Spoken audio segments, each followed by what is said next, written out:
Albania ও উত্তর মেসিডোনিয়ার মধ্যবর্তী হ্রদ ওহরিদ। ইউরোপের সবচেয়ে প্রাচীন এই হ্রদের তীরে পুরাতত্ত্ববিদরা এমন এক জায়গা খুঁজে পেয়েছেন যা ইউরোপের সবচেয়ে পুরনো মানুষের বসতি হিসেবে মনে করা হচ্ছে।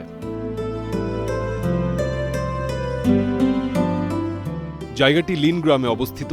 ধারণা করা হচ্ছে এখানে প্রায় ৬,০০০ থেকে ৮,০০০ বছর আগে মানুষের বসবাস ছিল। পুরাতত্ত্ববিদরা প্রতিদিন পানির নিচে প্রায় ৩ মিটার ডুবে কাঠের পিলার, পশুর হাড়, কপার টুকরা, নকশা করা মাটির পাত্র এবং অন্যান্য পুরাতন বস্তুগুলো উদ্ধার করছেন।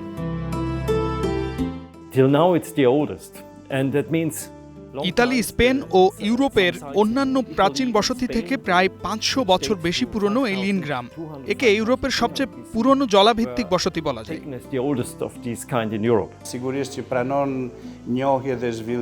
তখনকার মানুষরা খুব বুদ্ধিমান ছিল।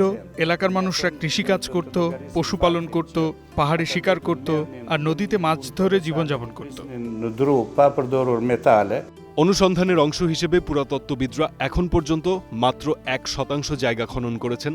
তবে এই বসতির পরিধি রয়েছে প্রায় ৫০ বিঘা এলাকা জুড়ে।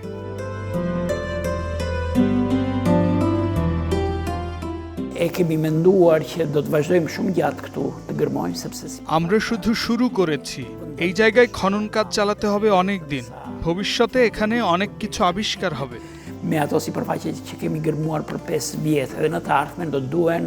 ধারণা করা হয় ওহরিদ হ্রদের বয়স অন্তত ১০ লাখ বছর, যে কারণে এটির তীরে গ্রামের আবিষ্কার প্রাচীন ইউরোপের মানুষের জীবনধারা সম্পর্কে নানা বৈশিষ্ট্যের জানান দেয়।